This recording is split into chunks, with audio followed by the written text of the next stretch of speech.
A lady reported me to the police for stealing my own golden retriever because my kind only owns pit bulls and Rottweilers. She had a breakdown when I didn't get carted off in handcuffs. Work was rough today and all I wanted to do afterward was to sit on the couch and let the TV watch me while eating food not cooked by my own hands. The answer to that? Delivery. I ordered the food and I let the dog into the yard to burn some energy and sat camped outside with him while waiting for the delivery. DoorDash, Grubhub, Uber, and everyone other than Jehovah's Witnesses have trouble locating my address strictly relying on GPS, so it's nothing for me to post up and wait outside for when they are close, flag them down, and go back inside for a contactless drop-off. Pertinent details before poop hits the fan. My neighbor and I share a fence with a doggy door as our pups are super close, and you can bet each time that if my dog is outside, hers will follow for cross-yard playtime. This was the case today, and probably bad judgment on my part to think that I would be able to break up the fun quickly. Both dogs were in the neighbor's yard at the time the notification came through that the driver was pulling up, and I had to call out a few times to get my dog's attention. Neighbor thankfully whistled for her dog and I had to put on the voice for mine to acknowledge I existed, and then took off running for my door while waving to the driver, who by this point was getting out of the car. Pup and I have a game called Runaway where I will take off yelling runaway and literally he will chase after me like some human-sized fetch stick. I used this to my advantage until he realized I was putting him inside, but managed to get him through the storm door and close the screen before he could run out.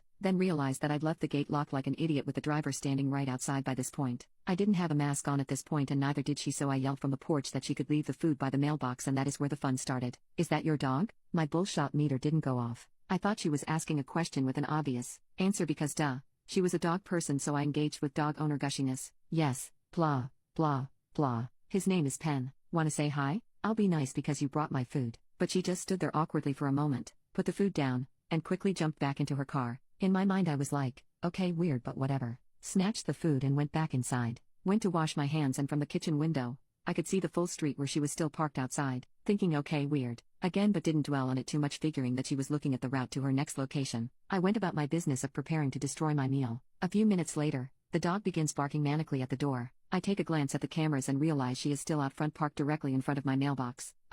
Okay, what's going on here? I go outside and try to get her attention, but she is on the phone and doesn't notice me. I walk up like I'm going to check the mail and she does pull off, but towards the back of the neighborhood that only has one way in and one way out. Lots of people make that mistake, and so you'll quickly see cars turning back around, but she never came back. By this time, I think I'm losing my mind, so I go back in, but still watching the street for the car to pass. It never does. I don't know. People are weird, so I just left it at that and went back to eat. About 10 minutes later, the dog starts going ham at the door, so I check the cameras to see 2 police cars sitting outside my house. I continue to watch the cameras, realizing that yup, the cops are getting out of the car and walking back and forth in front of mine and my neighbor's yards. I go out to see if anything is wrong, and they introduce themselves before saying they were called because a stolen golden retriever was reported at my address and if there was a dog in the home. It clicked that the driver had called the police and then explained my version of what happened. They were really respectful and apologetic, but asked if I could get Sir Pup. I went ahead and opened the door for the dog, who took off, ready to greet the new faces outside. His collar has tags matching the address with my name and phone number on it in case he was ever lost or stolen, which was proof enough for them, as it was obvious that they wanted to get this over as fast as possible. No hard feelings on either side.